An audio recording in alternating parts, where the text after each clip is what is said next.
Abre comigo sua Bíblia em Atos dos Apóstolos.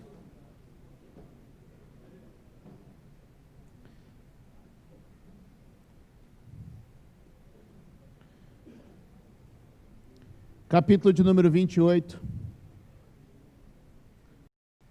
Uma vez em terra, descobrimos que a ilha se chamava Malta. Os habitantes da ilha mostraram extraordinária bondade para conosco, fizeram uma fogueira e receberam bem a todos nós, pois estava chovendo e fazia frio. Era lá em São Paulo, eu acho. Paulo ajuntou um monte de gravetos. Quando os colocava no fogo, uma víbora, fugindo do calor, prendeu-se à sua mão. Quando os habitantes da ilha viram a cobra agarrada na mão de Paulo, disseram uns aos outros: certamente este homem é assassino, pois tendo escapado do mar, a justiça não lhe permite viver. Mas Paulo, sacudindo a cobra no fogo, não sofreu mal nenhum. Eles, porém, esperavam que ele começasse a inchar ou que caísse morto de repente. Mas tendo esperado muito tempo e vendo que nada de estranho lhe sucedia, mudaram de ideia e passaram a dizer que ele era um Deus.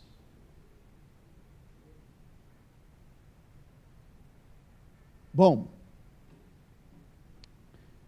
o desafio de pregar para pastores é porque todo mundo já sabe do que eu estou falando. Mas eu peço graça de Deus aqui mais uma vez. Paulo chega à ilha chamada Malta. Malta em fenício quer dizer refúgio. Segure na mão do seu irmão e diga: Deus sempre tem um refúgio.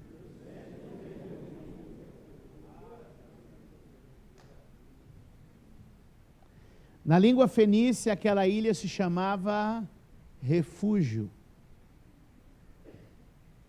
Depois da tempestade, Deus preparou um refúgio. Quando Paulo escapa do navio que está por afundar, Paulo agora enfrenta este momento de ataque do inimigo, julgamento das pessoas e prova da sua fé. Ataque do inimigo porque a víbora é um símbolo de Satanás. O homem escapa do navio afundando e é atacado por uma cobra. O julgamento das pessoas porque os homens da ilha dizem a justiça. E quando eles se referem à justiça, eles dizem a deusa grega da justiça. Eles estão dizendo a deusa desta ilha, que se chamava Justiça, não o deixa viver, ele é um assassino. E a prova da sua fé é porque ele está ali, debaixo de uma palavra de Deus, dizendo que ele ia para uma ilha, com uma cobra pendurada na mão. Quem nunca se viu acusado pelas pessoas, agredido pelo inimigo e com uma cobra pendurada na mão?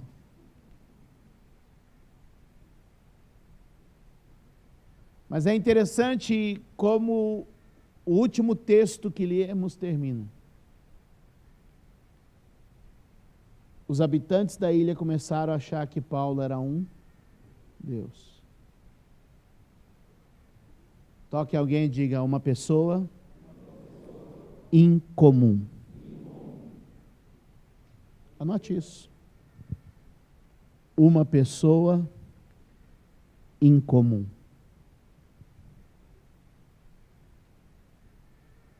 A gente alardeia muito e diz assim: o pastor é gente como a gente. E é verdade. A gente insiste muito em lembrar que o pastor é um ser humano como outro ser humano. E é verdade. Mas a gente não pode esquecer que, embora a gente é gente como qualquer gente, embora a gente seja comum como qualquer outro ser humano, Deus nos escolheu para uma missão em comum. Você é comum de estrutura, comum de natureza, mas é incomum no propósito. Eu vou repetir. Eu, você, nós aqui somos comuns de estrutura, comuns de natureza, mas somos incomuns no propósito.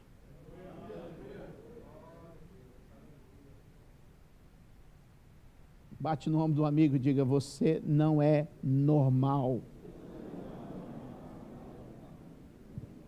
Que isso quer dizer: pare de esperar uma vida normal. Pare de invejar quem tem uma vida normal. Porque você pode ser comum na natureza, comum na estrutura, mas não é comum no propósito. Aquele que disse a Jeremias, dizendo assim: pois eu bem sei os planos que tenho a respeito de vós, é o mesmo que continua dizendo a mim e a você: pois eu bem sei os planos que tenho a respeito de vós, planos de paz e não de mal, para vos dar esperança e um futuro desejado. Ele disse assim: de sorte que todas as coisas cooperam, Paulo disse, para o bem daqueles que amam a Deus e que são chamados segundo o seu propósito. Está certo? É isso que está escrito? Não. O texto diz assim, eu pulei uma palavra de propósito, que a gente sempre pula na citação. De sorte que todas as coisas cooperam conjuntamente. Não é tudo que coopera, mas tudo, quando ajuntado, coopera. Às vezes a gente fica olhando a vida de forma isolada. De forma? Isolado tem coisas que você não entende. Isolado tem coisas que não cooperam. Mas quando todas as coisas de forma conjunta, porque isso está escrito, de sorte que todas as coisas cooperam conjuntamente, para o bem daqueles que amam a Deus e que são chamados segundo o seu propósito.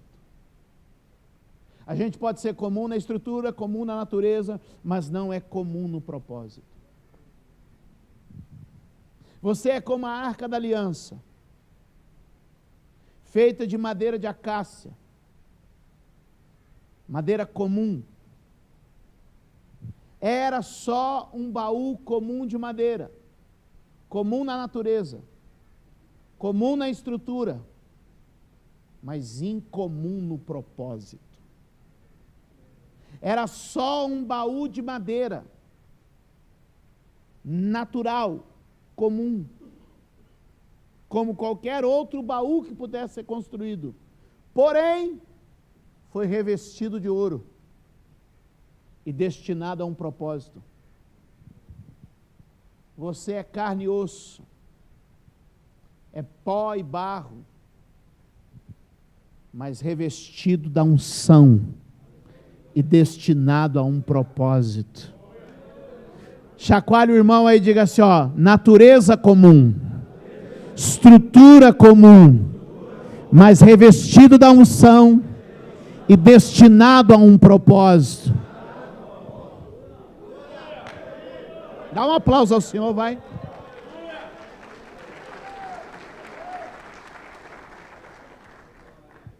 Paulo entra no navio, e quando ele entra nesse navio, nós estamos em Atos 27, voltando só um pouco da história, ele entra como a pessoa mais comum, ou a menos valiosa de todo o navio.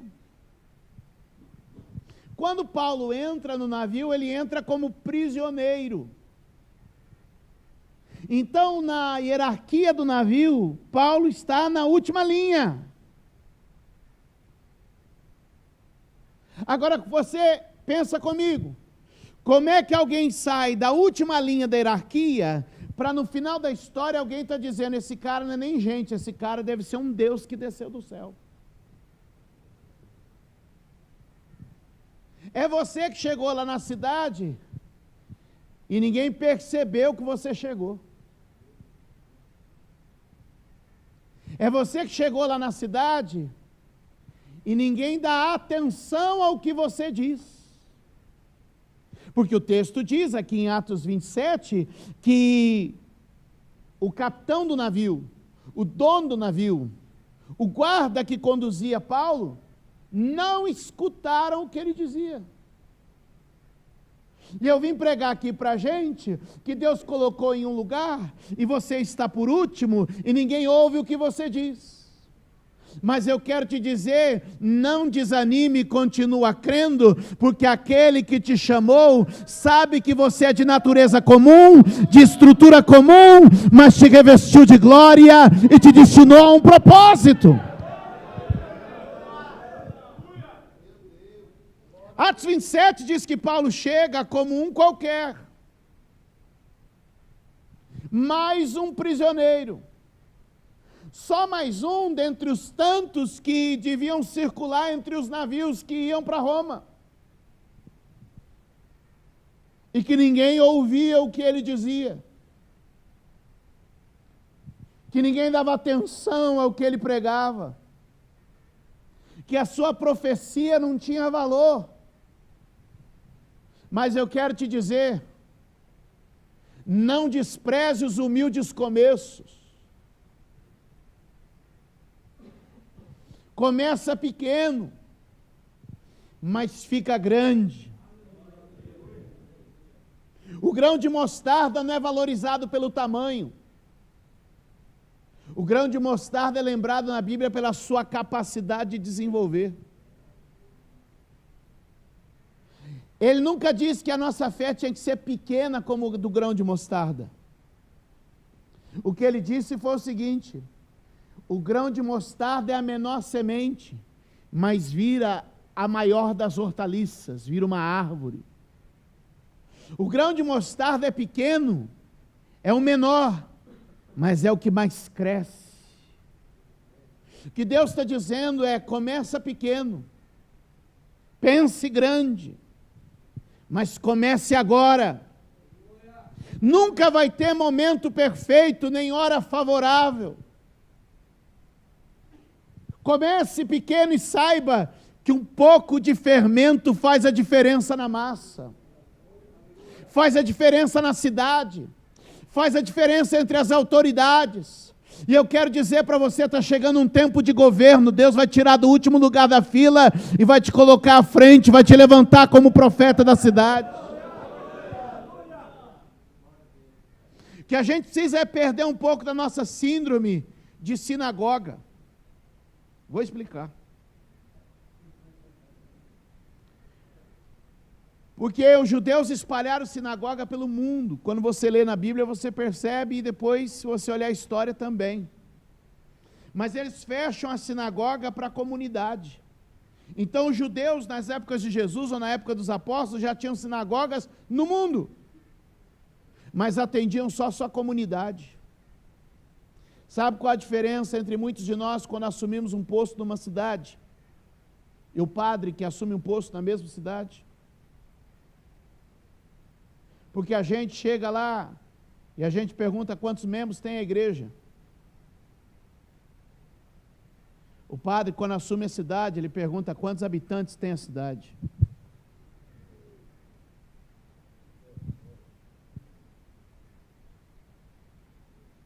A gente pensa no que está sentado no nosso auditório, dentro das nossas quatro paredes.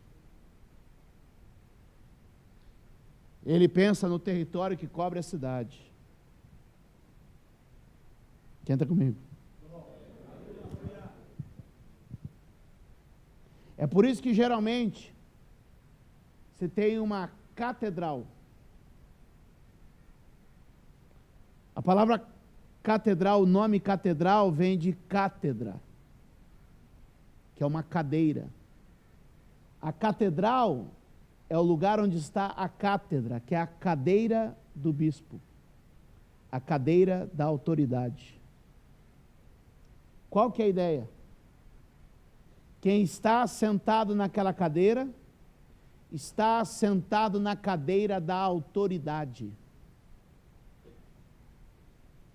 Estão comigo?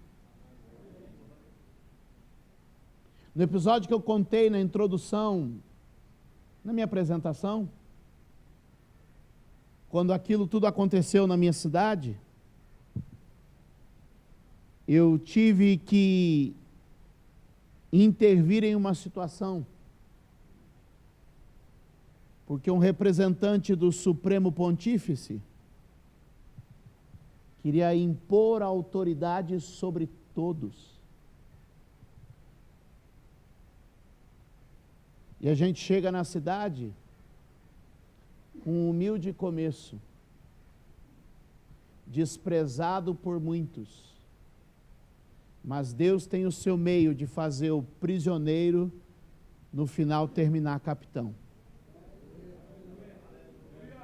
Você pode estender as suas mãos numa atitude de receber. Eu quero ser profético. E eu queria dividir muita coisa com vocês aqui, que o Espírito Santo está enchendo meu coração. Deus vai enviar você aqui com autoridade para a sua cidade. Deus vai enviar você aqui com autoridade para a sua região. E ainda que você tenha chegado lá e ninguém esteja te ouvindo e ninguém esteja te dando atenção, tem um tempo de Deus chegando aí, e a resposta vai estar na tua boca. Pode acreditar, pois Ele já está te levantando como profeta naquele lugar. Se alguém crê, diga amém, toma posse e dá um aplauso ao Senhor.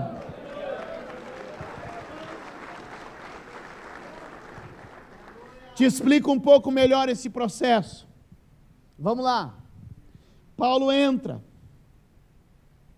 Ao entrar no barco, ninguém lhe dá crédito. Mas aquele é o barco que Deus deu para ele. Aquela é a ilha que Deus deu para ele. Aquela é a cidade que Deus deu para você. Os homens, diz lá, verso de número 11 do capítulo 27, mas o centurião, em vez de ouvir o que Paulo falava, ouviu outros. A voz de Paulo é ignorada. Paulo, você falava na igreja e todo mundo te ouvia. Paulo, você está falando nesse barco e ninguém está te escutando. Às vezes é difícil não ser ouvido, não é, gente? Sim ou não? Mas os homens vão seguindo seu destino. Mas a gente sabe, a palavra que Deus nos deu é fiel. Posso dizer uma coisa para ti? Não desista da palavra que Deus te deu só porque ninguém está ouvindo.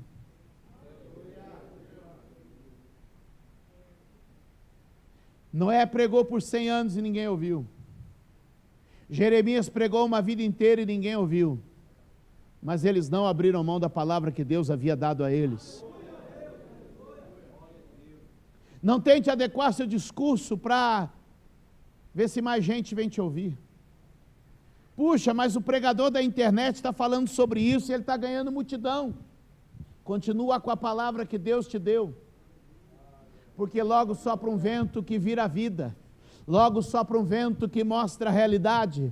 Logo sopra um vento que mostra quem está no controle. Porque o homem pensa que está no controle, o homem pensa que está governando, mas quem governa é Deus. Quem está no controle é Deus. Quem domina sobre tudo é Deus. Ele é o Rei dos Reis e Ele é o Senhor dos Senhores. Posso ouvir um amém? Quando os homens estavam tocando a sua vida e dizendo o que Paulo disse não tem sentido. O que Paulo fala não vale de nada. O que a igreja prega não tem sentido. O que o pastor A, o pastor B está pregando não tem sentido. Mas no verso de número 14 diz que soprou um vento. E quando sopra o vento não há o que o homem possa fazer. Quando Deus toma o controle da situação, não há homem que continue governando.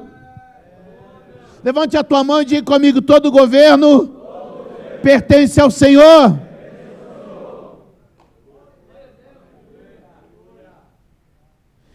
Deu um vento, e o verso 15 diz que o navio foi arrastado. Aleluia! Quando Deus move, não há quem resiste. Verso 15 ainda diz que os homens sem poder resistir. Quem está no controle? Quem está no controle? Continue fiel à mensagem. Aquele que tem te entregado a mensagem está no controle. Continue firme na palavra que Deus tem te dado, porque aquele que te deu a palavra é fiel para cumprir. Continue pregando, quer eles ouçam, quer deixem de ouvir. Meu compromisso não é com o auditório, meu compromisso é com a mensagem. Há muitos que estão se perdendo porque assumiram compromisso com o auditório. Há muitos que estão se perdendo porque assumiram compromisso com a audiência. Deixa eu te dizer, continue fiel à palavra que Deus está dando, continue fiel àquilo que Deus está revelando, continue fiel debaixo daquilo que Deus está trazendo para vocês aqui nesses dias. Porque o homem tenta, diz, resistir. Ainda no verso de número 15, note a palavra, com todas as manobras, amarras, com toda a experiência, salvar o navio. Verso de número 16, a palavra-chave é com dificuldade. Com muita dificuldade. E Paulo está lá. Segure na mão de alguém do seu lado e diga assim: às vezes, Deus te permite na tempestade.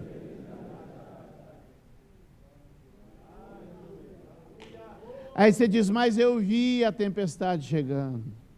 Mas eu falei dessa tempestade.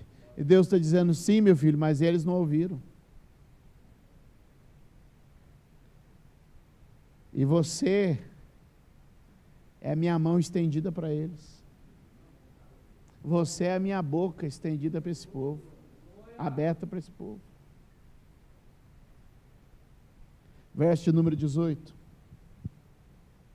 No dia seguinte, sendo violentamente castigados pela tempestade, começaram a lançar fora a carga.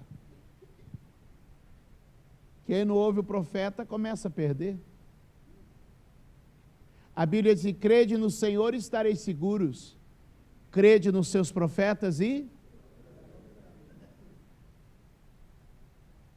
prosperidade, meu irmão, é para quem ouve o profeta. Eles não reconheceram o líder, o profeta que estava ali. Vamos lá. Verso 19, no terceiro dia lançaram fora com as próprias mãos a amarração do navio. 20, não aparecendo nem sol nem estrela por muitos dias, continuando a abater-se sobre nós uma grande tempestade. Como termina? Finalmente, perdemos toda a esperança de salvação.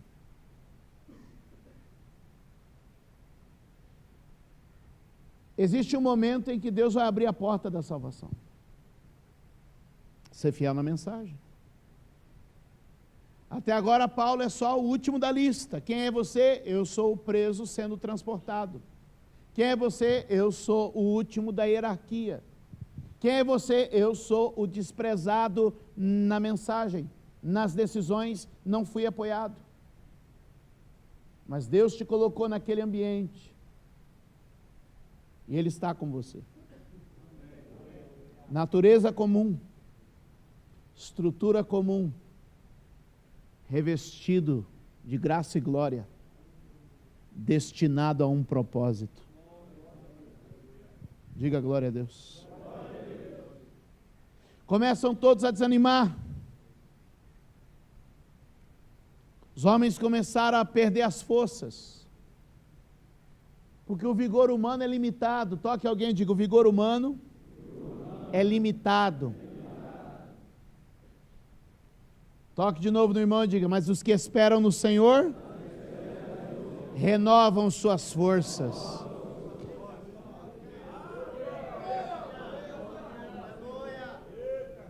Para de preocupar com aquele rebelde lá, o vigor humano é limitado, quem espera no Senhor renova as suas forças.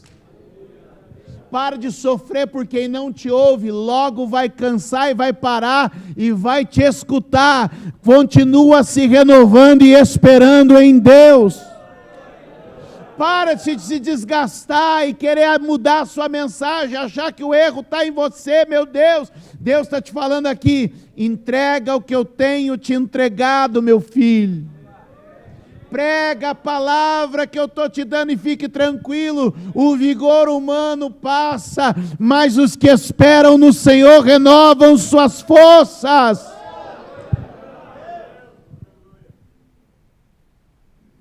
Chega a hora. Paulo, homem comum, último da lista, natureza comum, mas se levanta com a autoridade de Deus. Há um princípio poderoso na autoridade, posso ouvir um amém? Amém. Você não precisa de força, você precisa de autoridade. Tem gente buscando força quando devia se submeter à autoridade. Porque a autoridade vem de autoridade, amém? Amém. Vou te explicar. Para mim a melhor figura entre força e autoridade é o policial rodoviário. Irmão, o cara não é o Superman, mas ele bota o peito no meio da estrada, vem um caminhão, 50, 60 toneladas, potência, aço. Ele tem força para parar o caminhão? Mas ele tem? Você está tentando fazer na força, está sendo atropelado.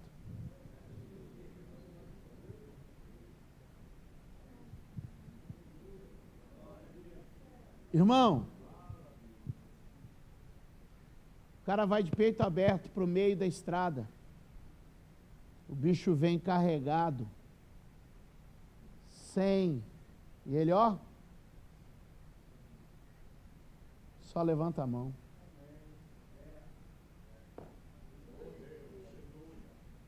É isso aí. O bichão só vai...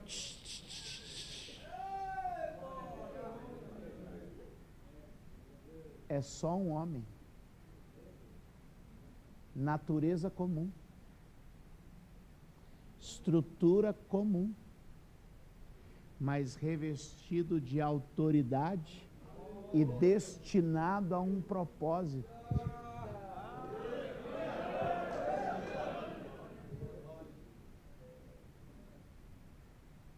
Eu já sei que você é comum. Sua esposa, então, ela sabe que você é comum.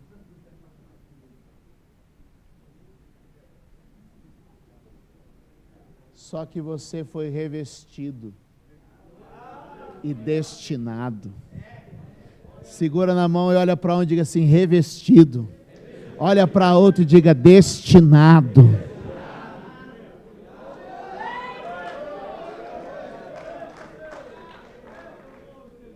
Você vai voltar esse final de semana para a tua igreja, congregação, vai chegar lá e vai falar, o que aconteceu, pastor?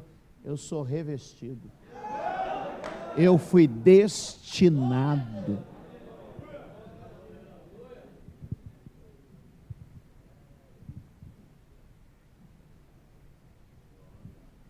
Enquanto eles estão enfraquecendo, Paulo está se fortalecendo. Enquanto eles estão fazendo manobras para tentar se salvar, Paulo está confiando, descansando.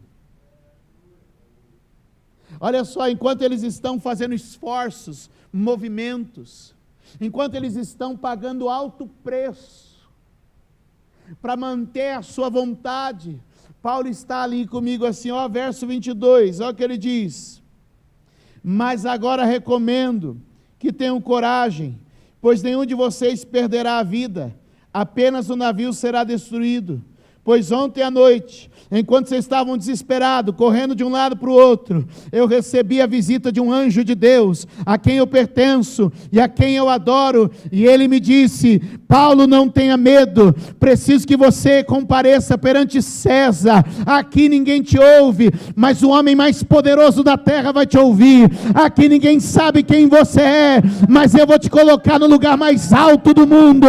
Aqui você é só mais um, mas eu vou te usar para falar com aquele que está acima de todos. Levante a tua mão e diga: eu saio daqui para um novo tempo no meu ministério.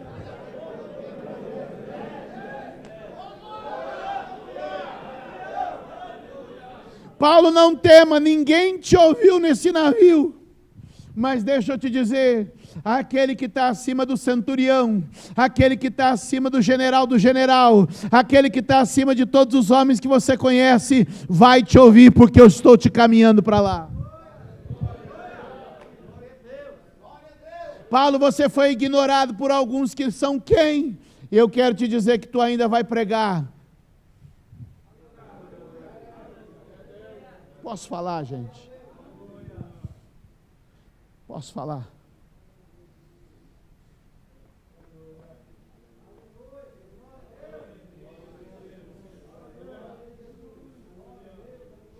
Deus vai te levar a uma posição de autoridade.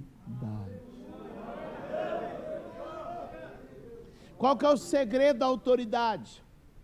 O centurião explicou e Jesus aprovou. O centurião disse assim diante de Jesus: eu sou homem sujeito à autoridade. Ele não disse que ele é um homem que tem autoridade. Ele é um homem que diz que se sujeitou à autoridade. E quem se sujeita à autoridade, a autoridade passa a fluir através dele. Vou melhorar isso aqui para você ficar mais claro ainda. Aquele centurião que encontra Jesus, ele disse o seguinte: eu me sujeitei à autoridade maior do que eu. E porque eu me sujeitei à minha autoridade, eu digo vai e este vai. Eu digo ao outro vem e ele vem. O que ele está dizendo? Quem se sujeita à autoridade, tem autoridade.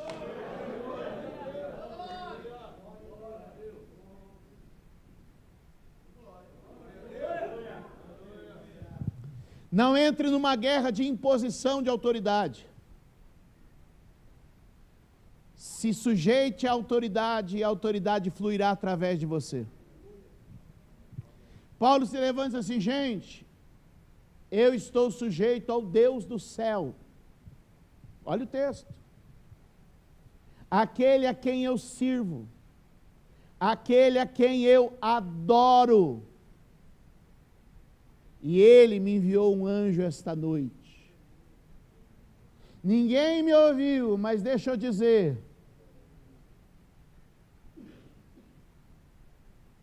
eu não estou sozinho. O céu está me assistindo. Eu não fui abandonado. Ah, meu Deus. E ele diz: eu tenho um destino glorioso. E aí ele segue, olha lá, verso 25, perdão. Assim tenham ânimo, senhores.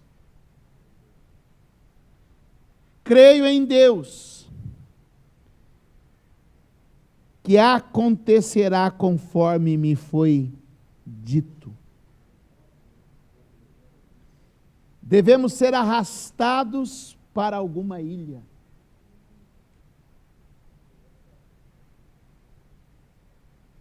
Deus sabia da tempestade do meio do caminho e já havia separado uma ilha. E essa ilha já tinha um nome. No meio da tua tempestade, Deus sempre tem um refúgio para renovar a tua autoridade. No meio da tua tempestade, Deus sempre tem um refúgio de honra. Deus sempre tem um refúgio de bênção. Deus sempre tem um refúgio de milagres.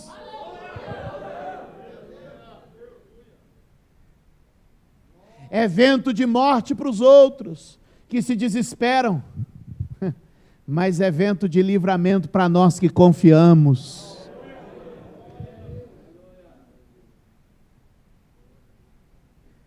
Quem entendeu? Quem entendeu? Meu Deus. Meu Deus. Mas é interessante que ele disse, o anjo diz, Deus por sua graça, lhe deu a vida de todos. Sabe o que ele está dizendo para os rebeldes lá do rebanho? Vocês podem não ter me ouvido de começo, mas esse barco é minha igreja.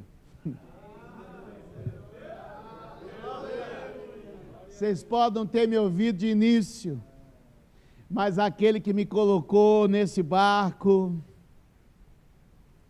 está cumprindo a palavra da minha boca.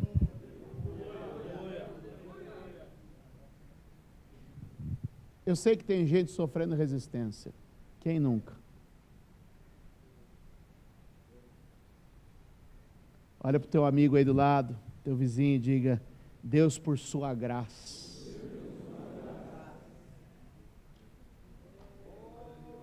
Diga para o Deus por sua graça está te dando aqueles que não te ouviram.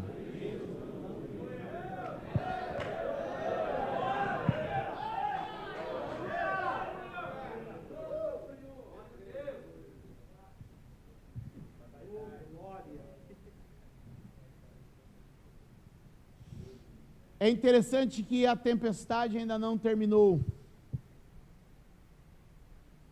É interessante que o clima não melhorou. Mas Paulo senta e começa a comer pão. Descansado.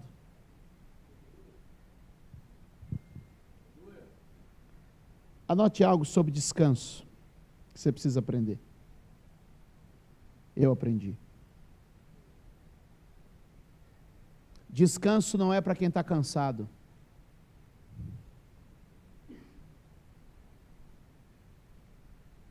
Descanso não tem nada a ver com cansaço. Eu conheço um monte de gente cansada, que rola na cama de noite de um lado para o outro e não descansa. Eu conheço um monte de gente cansada, que vem para um hotel maravilhoso e não descansa. Eu conheço um monte de gente cansada, que passa um final de semana inteiro, que tira as férias de fim de ano, que pode até fazer uma viagem e não descansa. Sabe por quê? Porque descanso não é para quem está cansado. Descanso é para quem confia.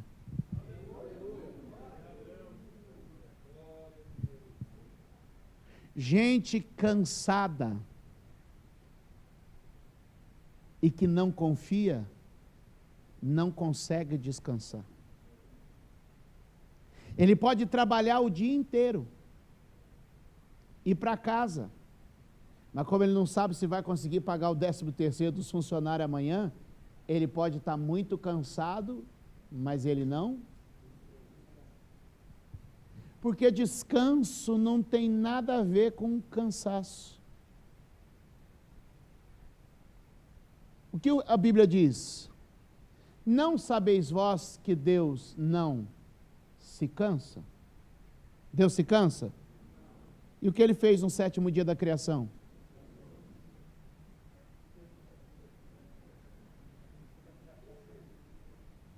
Isaías diz, Deus não se... Gênesis diz que ele descansa, porque descansar não tem a ver com cansaço.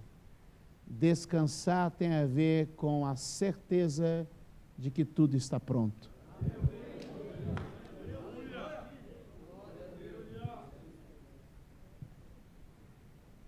Paulo não senta no meio da tempestade para comer pão e descansa porque está cansado, ou come porque está fraco. Ele descansa e come porque está confiante. Observe o contexto, os outros homens do navio estão cansados, estão famintos, mas não descansam nem comem. Por quê? Não confiam.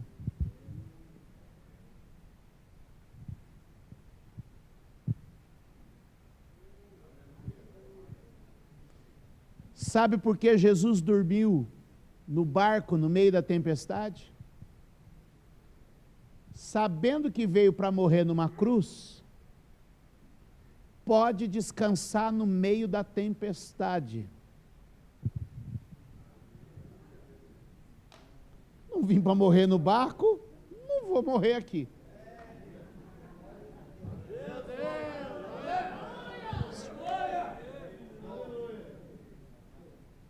Estrutura comum, natureza comum, revestido de glória, destinado a um propósito. Quem sabe que tem destino, não se desespera na tempestade e descanse em meio a ela. Dá um aplauso ao Senhor, vai.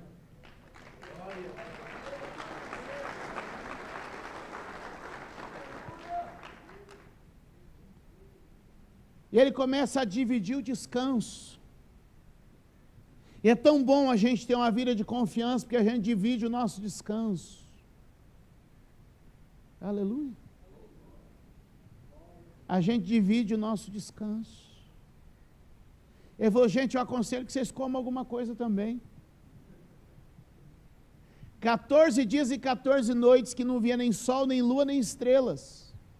Mas ele disse, o dia vai amanhecer. E a minha pergunta para vocês é, quanto tempo dura uma noite?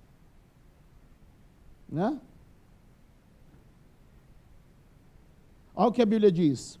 O choro dura uma, mas a alegria? Quanto dura essa noite de choro?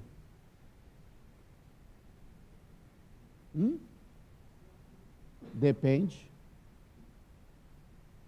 Se você não descansa, uma noite dura uma eternidade. Já virou uma noite preocupado? Agora eu lhe pergunto, quanto dura uma noite de descanso? Quem descansa de verdade, fecha o olho e abre. É o descanso que encurta a tua noite. Chacoalhe alguém e diga, é o descanso que encurta a tua noite. Eu preciso sair do barco.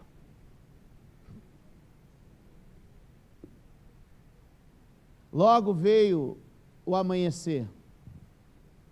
Se você acompanhar comigo como as coisas se desenrolam à medida que o barco se aproxima da praia e o dia começa a amanhecer, você percebe o seguinte: Paulo entra como prisioneiro e termina como o capitão.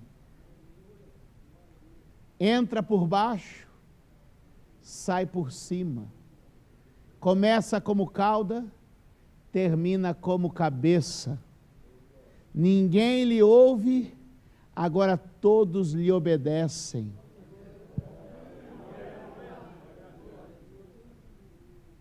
Toque alguém e diga, estou vendo uma mudança, hein? Toque alguém e diga, vai melhorar. Ser fiel à mensagem que Ele te deu e Ele vai cumprir a palavra. A gente chega como comum, mas não é comum. A gente vive como comum, mas não é comum. Quem é fiel na humilhação do navio, vai para uma fase maior. Diga para quem está perto de você, o campo vai estender.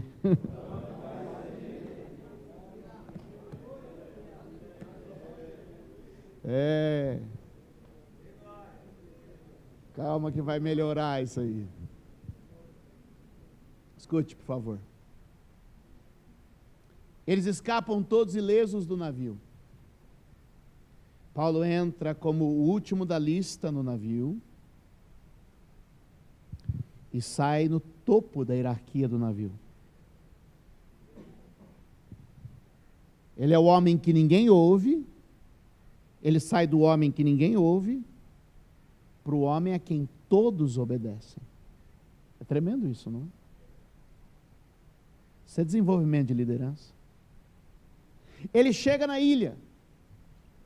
Quando ele chega na ilha, eu pontuei para você alguns desafios.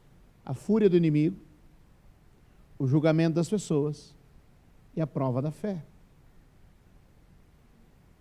A fúria do inimigo, o julgamento das pessoas e a prova da fé.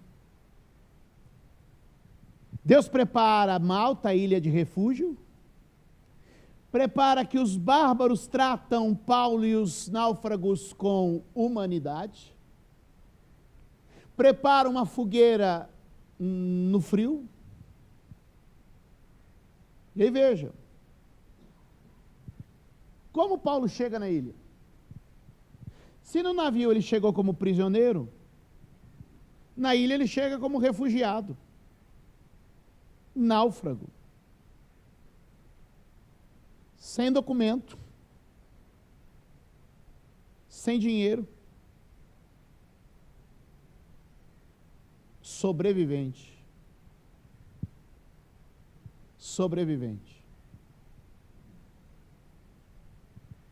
Chega por baixo. Mas tem um segredo. Deus resiste o soberbo, mas dá muita graça aos humildes. Aquele que a si mesmo se exalta será humilhado, mas aquele que a si mesmo se humilha será. A humildade precede a honra. Paulo entra na ilha e agora ele não é só o último, ele é o condenado da ilha. A víbora lhe ataca e as pessoas dizem: este homem é um assassino. Há sangue na vida dele e a justiça não o deixa viver. Eu lhe pergunto, eles estão errados? Havia sangue nas mãos de Paulo? Havia ou não havia? Havia. A justiça o condenava? O condenava. Mas o que aqueles homens não compreendiam é que nenhuma condenação há para aqueles que estão em Cristo Jesus. E que ninguém intenta acusação contra os escolhidos de Deus, pois é Deus quem os justifica. Se no passado havia culpa na vida daquele homem, eu quero dizer, já não há mais culpa sobre ele, porque o sangue de Jesus. De verdade ele era homem comum, de verdade ele era só mais um, mas agora ele está revestido e coberto pelo sangue do Cordeiro e destinado a um propósito extraordinário na presença de Deus. Portanto, se um dia o inimigo vier com fúria lembrar dos teus pecados do passado, eu quero lembrar você, meu amado, aleluia, que o Senhor te chamou, te amou, te justificou, te purificou, te resgatou, e não há mais condenação sobre a tua vida. O diabo não tem mais direito sobre ti. Se achega o fogo da palavra, se achega o fogo do Espírito, se achega o fogo da fé, e a serpente vai largar. Porque quando as batalhas da vida vêm, as acusações querem entrar na mente da gente. É o passado te perseguindo, é a justiça te condenando, é o pecado lá do passado agora cobrando sua conta. Ei, deixa eu te dizer, a minha conta já foi paga na cruz do Calvário.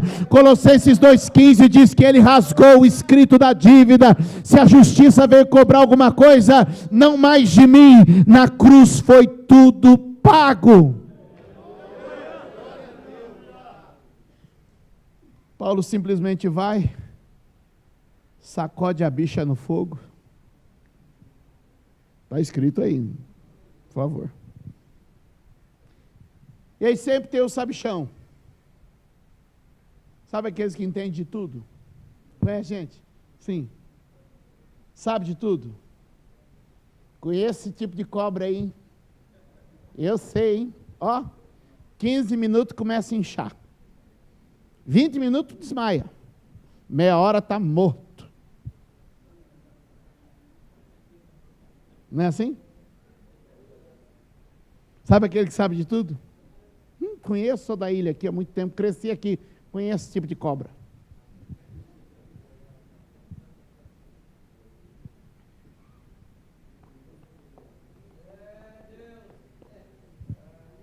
Passou 15 minutos. Tem organismo que é mais resistente, né?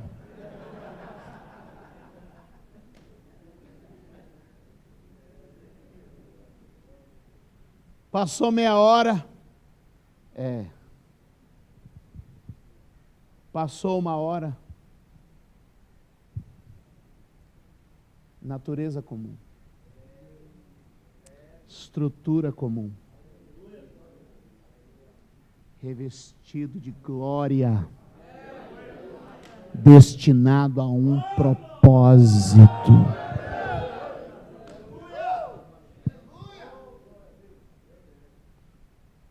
Eles disseram, não é gente normal. Esse cara é um Deus. Isso não é a primeira vez que acontece com Paulo.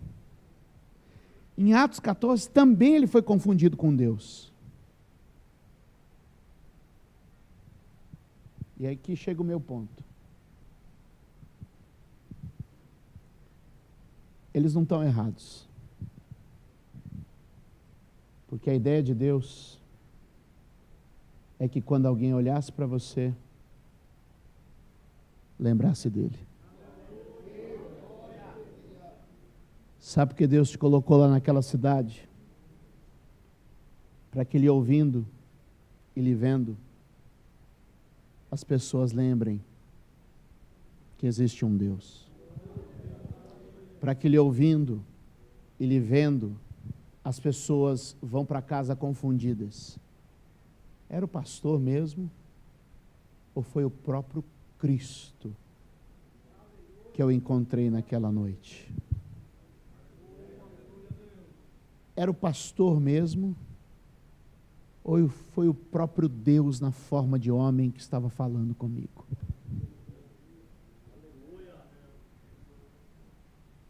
Que as pessoas possam ir confundidas, sem saber se falaram com você mesmo ou se falaram com o próprio Cristo. De tão parecido com Ele que você está. É por isso que um homem assim, a Bíblia diz, que ele falou, já não mais vivo eu, mas Cristo vive em mim. E a vida que agora vivo, eu a vivo na fé do Filho de Deus. Meu tempo se esgota aqui, mas só para eu terminar, pastor, 5 minutos. Ouça. Paulo entra no navio, último da lista.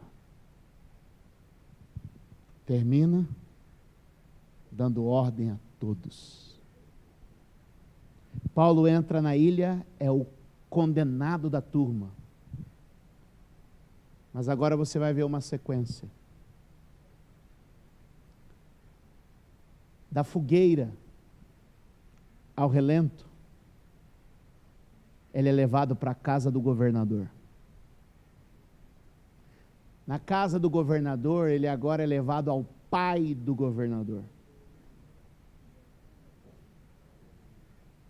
Depois que ele atende o governador e o seu pai, a ilha toda vem diante dele, escuta a sua palavra e é curada pelo seu ministério. A geografia era o barco, Deus deu para ele. A geografia era a ilha, Deus deu para ele. Minha geografia é Suzano. Tua geografia é o Mato Grosso. Qual o nome da tua geografia?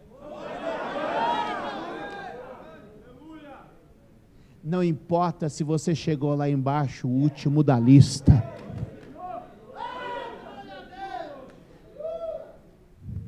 Aquele que te chamou faz dos últimos.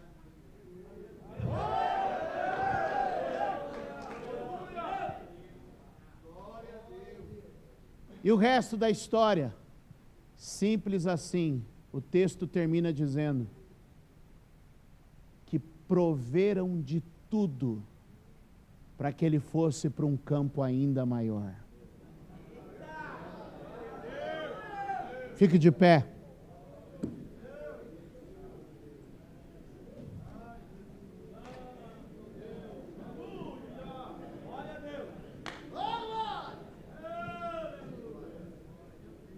Estende as mãos, estende as mãos. Só mais um sujeitinho comum que chegou na cidade. Só mais um sujeito de estrutura comum, de natureza comum.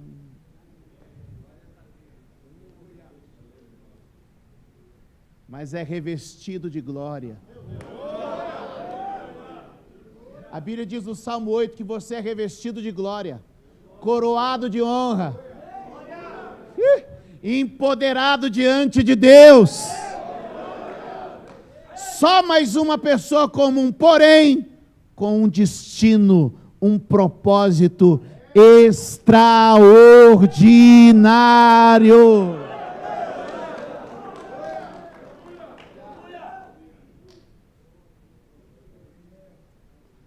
Pastor, o senhor não conhece a igreja que eu estou pastoreando. Você não pastoreia mais uma igreja. Você pastoreia uma cidade. Tua geografia foi expandida aqui. E toda a provisão necessária vai chegar para que isso se cumpra. Você é como a arca da aliança, madeira comum, um baú comum, até que foi revestido e destinado a um propósito. Era só mais uma pessoa, só mais o filho de uma família comum, só mais um crente, só mais um pastor. Mas eu vejo ouro descendo sobre nós, a glória de Deus nos revestindo neste lugar. Eu vejo Deus confirmando o seu destino e afirmando sua vocação. Se você chegou aqui em dúvida da sua vocação e chamada, eu vim lhe dizer hoje, o Senhor está revestindo os seus vocacionados e destinando os seus ministros a um destino glorioso e extraordinário. Pai, eu oro pelos meus irmãos nessa tarde agora, pedindo o derramar do Senhor sobre eles. Ai, a que manarachou.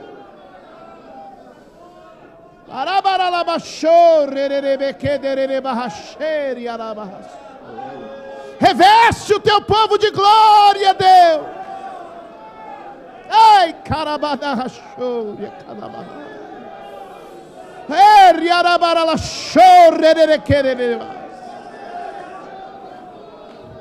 vai chegar o que você precisa. Deus vai honrar a palavra da tua boca.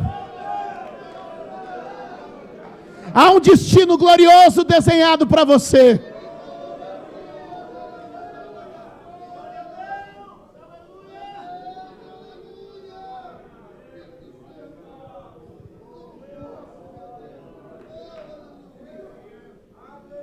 Bate no ombro de 2 ou 3, diga: teu destino é glorioso. Toca aí, diga: revestido de glória, destinado à autoridade. Deus abençoe, queridos.